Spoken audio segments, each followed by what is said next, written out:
Au siège de l'APR, l'Alliance pour la République, devenue un parti d'opposition, si les responsables se disent favorables à la reddition des comptes, certaines mesures soulèvent des inquiétudes. Il y a quelques jours, le député maire Farban Ngom, un fidèle de Macky Sall, a vu son domicile de Benteñe, à une centaine de kilomètres de Dakar, perquisitionné. Ils sont là aussi, ceux qu'ils ont cassés. Toutes les cellules sont là. Ils ont ouvert toutes les chambres, visité les armoires, des lits, tout ce qui a été, même des congélateurs, des frigérateurs. Je n'ai pas compris. Je suis d'accord à la reddition des comptes, mais pas des règlements de compte. Du tout.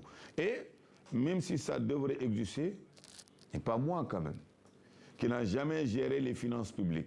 Farban Ngom a aussi appris par voie de presse qu'il serait concerné par une interdiction de quitter le territoire, malgré son immunité parlementaire, à l'instar d'autres dignitaires de l'Ancien Régime, sans toutefois recevoir de notification officielle.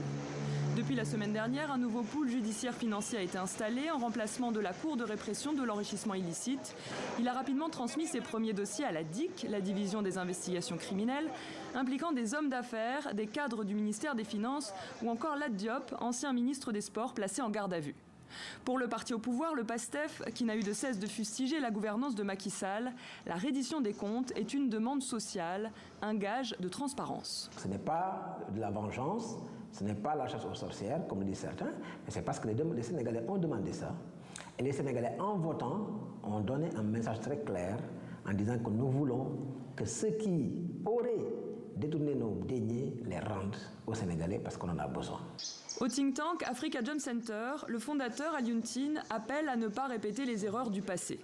Il estime que les processus de reddition des comptes en 2000 puis en 2012 se sont soldés par des échecs, la présomption d'innocence n'ayant pas été respectée. Nous sommes dans une période électorale et il y a une coïncidence entre le temps électoral et le temps de la justice. Cibler que l'opposition va donner l'impression d'une criminalisation de l'opposition.